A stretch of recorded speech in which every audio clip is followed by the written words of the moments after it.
पोरींसारखी जगलीच नाही होती. म्हणजे बालपण काय असतं ते कसं जगत्यात, ते खेळणं, ते बागडणं, ती मजा करणं, हे समजा माझी शिवा विसरली होती हो. म्हणजे स्वतःसाठी जगलीच नाही ती पोर. कारण तिनं बापाला सबूत दिला की म्या माझी आजी, माझी बहन, माझी आई ह्या समत्यासनी सांभाळेल. त्याच्यामुळं ना तिला स्वतःसाठी जगताच नाही आलं. म्हणजे जगलीच नाही ती स्वतःसाठी. ती फक्त आमच्यासाठी, घरासाठी, गॅरेजसाठी आणि इथल्या वस्तीतल्या समध्या माणसांसाठी जगत राहिली हो. पण एक सांगू तुम्हाला आशू, काय असतंय ना, देवानं ना प्रत्येकाच्या नशिबात काहीतरी चांगलं लिहून पाठवलेलं असते. म्हणजे आता बघा की तुमच्या बरोबर शिवाचं लगीन झालं म्हणून तिला हे चांगले दिसले का नाही. देवानं माझ्या लेकराच्या नशिबात ते लिहून ठेवलं. मला माहिती आहे की तुमचं लगीन कुठल्या परिस्थितीत झालं, काय झालं. त्याच्यामुळं माझ्या शिवाला मान्य करणं तुम्हाला अवघड जातंय होय का नाही. नाही म्हणजे ते जाणारच हो, अवघड जाणार. पण मी एक सांगू, म्हणजे माझी शिवा ना इतर पोरींसारखी नॉर्मल नसल. म्हणजे इतर पोरींसारखं तिला वागता येत नसल. पण माझी शिवा समद्यांवर प्रेम करणं, समद्यांना आपलंसं करून घेणं, याच्यात लय वर चढ आहे. हा, लय वर चढ आहे माझी पोर. तुमचं दोघांचं नातं कसं आहे ना ते काय मला माहित नाही. पण तुम्ही माझ्या शिवाला एक संधी दिली एवढं मात्र मला माहित आहे. आणि त्याच्यासाठी मी तुमची आभारी आहे. आजी प्लीज तुम्ही. ह्यानंतर मी कसं डिवोर्स बद्दल बोलू.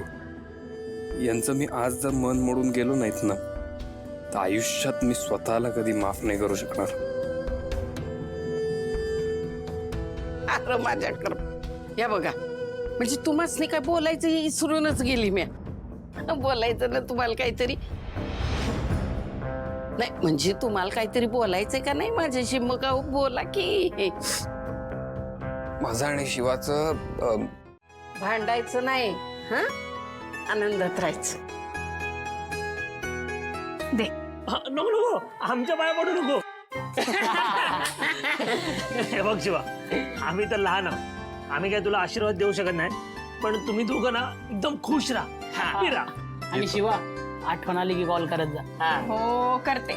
केला फोन केला शिवाने तर करेल बाबा फोन.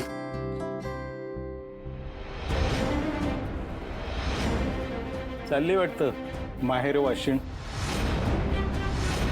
निघाले ते दिसत नाही तुला. उगाच आपलं मध्ये काहीतरी बोलायचं म्हणून बोलायचं नाही. आयो ग माझी वाय. पाहिलं जावई बापू, हे असं आहे, एकदा कान फाटे नाव पडलं ना की सगळेच कान फाटे बोलतात. अगं निरोप द्यायला आलोय, कशी असली तरी पुतणी आहे माझी. नीट जा बर का शिवा. तूच माझा इतका अपमान केलायस ना, तू करून फार मोठी चूक केली आहे. आता तू गेल्यानंतर मी काय करतो ते बघ. हा सांभाळून जा, नीट राहा.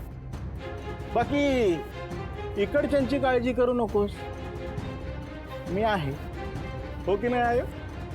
तू कशाला पाहिजे, आमचं आम्ही समर्थ आहे काळजी घ्यायला. ए उर्मिला, ते आरती करून घे ना.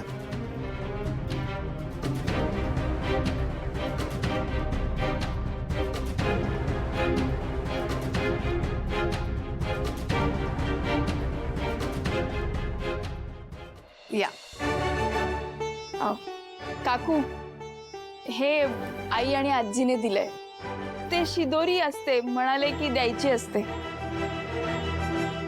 एवढं काय दिलंय ग तुझ्या आईने? नाही घबाड घेऊन आलीयस. कीर्ती बोल, तू मलाच बोल. नेहमी टार्गेट करतच असतोस, आता काय बोलायचंय? हो पण मग तू त्याला ती संधी का देतेस ना कीर्ती? तुमची सून एकतरी संधी सोडतीये का कौतुक करून घेण्याचं? काय गरज आहे हे सगळं दाखवायची? कीर्ती, अगं ही प्रथा असते, माहेरून शिदोरी आणतात.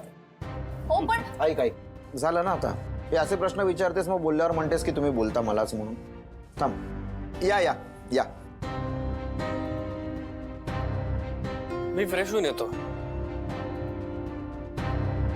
मी त्यांना नाही सांगू शकलो. मला माहितीये तुझा स्वभाव कोणाला दुखावण्याचा नाहीये. अरे पण म्हणून काय आयुष्यभर तू स्वतःला त्रास करून घेणार आहेस का अशोक? तुझ्या काळजीनेच मी म्हंटल होतं की गेल्या गेल्या सांग. गेल्या गेल्या पॉसिबल नव्हतं. त्यांनी आमचं खूप छान स्वागत केलं.